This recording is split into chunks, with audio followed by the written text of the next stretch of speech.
The clock was about to strike 8 in the morning when everything turned upside down in Taiwan's capital, Taipei.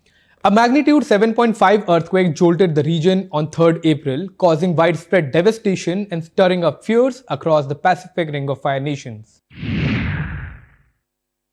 Rescue efforts are underway in Taiwan after the island was rocked by its strongest earthquake in 25 years. The quake struck at 7:58 am local time, leaving at least 9 dead, more than 1,000 injured and dozens trapped under collapsed buildings. Here are some visuals that were captured and show the intensity of the earthquake which caused the damage. Buildings fell to the ground, thousands ran out for their lives from their homes. For the people of Taiwan, these were the terrible scenes during the earthquake. A multi-story building collapsing on a busy street in Huali. People could not believe their eyes when they saw a building tilt around 45 degrees. Taipei newsroom shakes as strong quakes rock Taiwan. Plates and glasses crashed to the floor. At homes, lights and chandeliers began swinging and apartment buildings shook because of the strong tremors. Maternity center staff rushed to secure babies. Some of the landslides were caught on camera, which shows rocks tumbling down Taiwan's Guishan Island, also known as the Turtle Island. The worst hit area was Hualien County on the east coast, a region known for seismic activity. The tremors also disrupted plans for Tomb Sweeping Day, a time when Taiwanese traditionally honor their dead. In the wake of the quake, tsunami warnings rippled across Taiwan, Japan and the Philippines, though the Pacific Tsunami Warning Center later confirmed the threat had largely passed. Despite the chaos, Taiwan's infrastructure remained resilient, with the metro briefly halting operations but swiftly resuming, demonstrating the island's preparedness for such natural disasters. But why do earthquakes happen, and who's next in line along the fault lines? Now let's visit our high school geography lessons about earthquakes. The Earth's surface isn't as smooth as we think. It's made up of tectonic plates that constantly shift and collide. When these plates get stuck, pressure builds up until the rocks snap, resulting in an earthquake.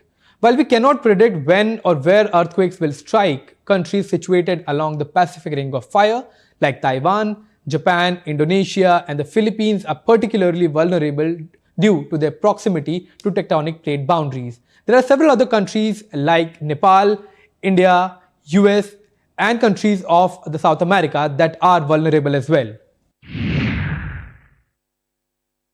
In the face of such seismic threats, countries like Japan have pioneered earthquake-resistant infrastructure.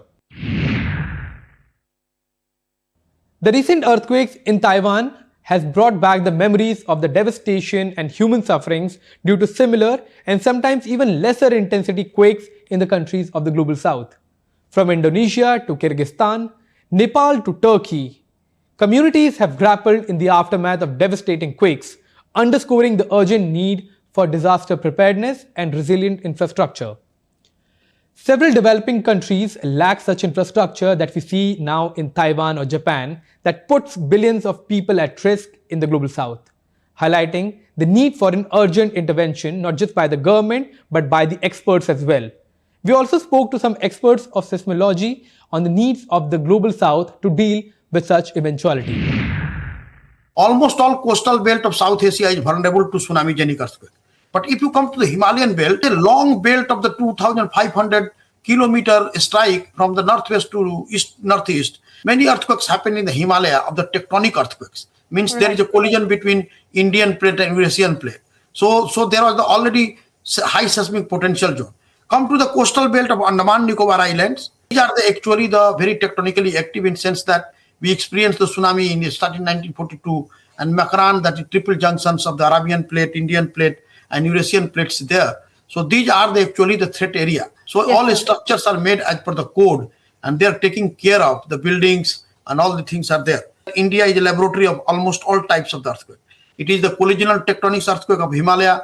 It was the peninsular, which is called a non-subduction, non-collisional zone, that is peninsular part, a stable part of India. India has a threat, but India has preparedness.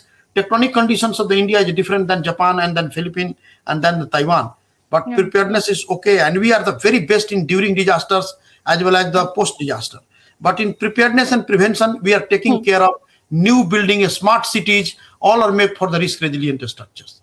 So I think Government of India, National Center for Seismology under Ministry of Earth Sciences has taken a pledge that we have to make the India risk resilient completely by 2047.